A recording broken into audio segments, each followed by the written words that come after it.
pasalamatan ang akong kumari nga maoy ginikala na to din sa Barangay Santo Niño ang Ramirez couple, si Marilolo o si Maripancho atong pakakan sa ilahang suporta niya ninyo na grabe yun, kasi ako mismo kapitan ko sa barangay na-amaze ko sa inyong mga regalo karong adlaw ang akong nakita. So tungod sa paningkamot sa konseyo sa barangay nato, ato yung nakapot mga regalo na natin sa pangatubangan. So kung sa ato silang hatagan sa mga bungong kapakpak konseyo sa barangay Santo Niño, napidag yung imagpiayon kay grabe yung ka hard working. So sayon ko nga ako ba nakaila naman siguro na ako. Pakilang ko kayo, kasi lang ko yung namin sa itong barangay. Anong sa klase sa okasyon na ako. Suot sa kaita sa ato ang kapitan, tugod kay nauban man ni sa buhat.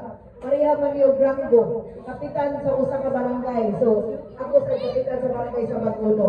Kung asawa sa ato ang incumbent o Blaster City Councilor na si Councilor Jerry Guardo.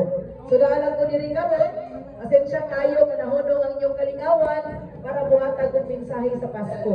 So ipihang sa mong pamilya ni Councilor Guardo, ang inaot ni na malikayo ng inyong Pasko, bulahan ang ating pagkukulit. Kaya, nakuha lang yun, sayot ni nga pertig yung bisihan ninyo, susama na mo ni Kapitan Lulu, busy kay ni.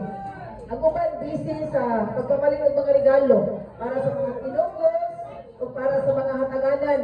Ang uban sa busy dawat o regalo. Nasa uban busy sila ka na pag-anda para sa reunion. Kaya gusto man nga Pasko, magkapok-kapok ang mga pamilya nga kita sa naglain-laing probinsya.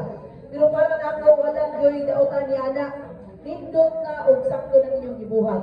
Pero ang amo lang, mensahe nga ipabot nga ninyo, gikan sa mga pamilya, manginaot kami, na di na po, despite sa kabisi na po, di na po kalimtan kung kinsay rason na rin Pasko. Sayot ng kanan, ako walay Kristo, walay Pasko.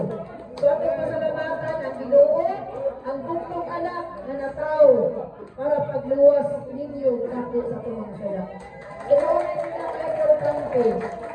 Dili ang regalo nga akong nadawat karong Pasko, kung dili ang giver sa regalo kasi Kristo. Initanan, sa kung sa natong kalunahan, sa kung sa natong kabarangan, dayan-dayan na rin na ni kalibutana. Kaya kini kinabuhi journey rani. Importante ang journey atong gilakaw. Nindot nga maglakaw ang atong journey para nindot sa nagligas atong ikabilin sa atong mga generation na musunod. Sumawad na, manginaot ni nga dapat pagkatuigan nga ihatag sa kaitasan nga mag-abot pa ta sa mga Pasko nga magpuyog na ito atong pamilya sa Panimalay o ang atong mga pamilya sa barangay.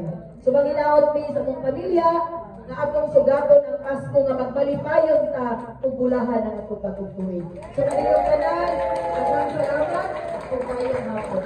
So yung Pasko man ron, panahon sa gugma. Kay si Kristo na tao man sa Pasko niya, gugma man si Kristo. Yung panahon sa pagginatagay, di man ka mo maabot ka na lugakaw pinasuhan. Bakit? Dapat na may barangay kung gatiman. Nasad ko'y upang barangay po nga mangidahay na po. So magpabilin lang po gamay. Sa ako ninyo pagparapol, masigwan eh, 15 katag 200 ba? So hindi lang ako ni pinasuhan sa masultian lang. Ikaghan man sa kay pinasuhan ang atong inahan sa barangay. So sayot ko, ikunin niyo magpagukod din mo sa inyong pinasuhan magikan sa atong kapitan. So kaninyong paralis ko na po. Salamat at maayong Pasko. Thank you so much, Kap Eileen, sa imuhang pag-raffle or pamasko. Excited na ba ang kanan? Okay. Kailan ko ako pa nag-uol. Kaya kasi hindi rin kagawad sa lahat ni Kap Eileen. Kaya ka bunot ang anay. Okay. Ready na ba atong fire department? Asa ang fire department? I mean, DPSO, sorry, DPSO department. Okay?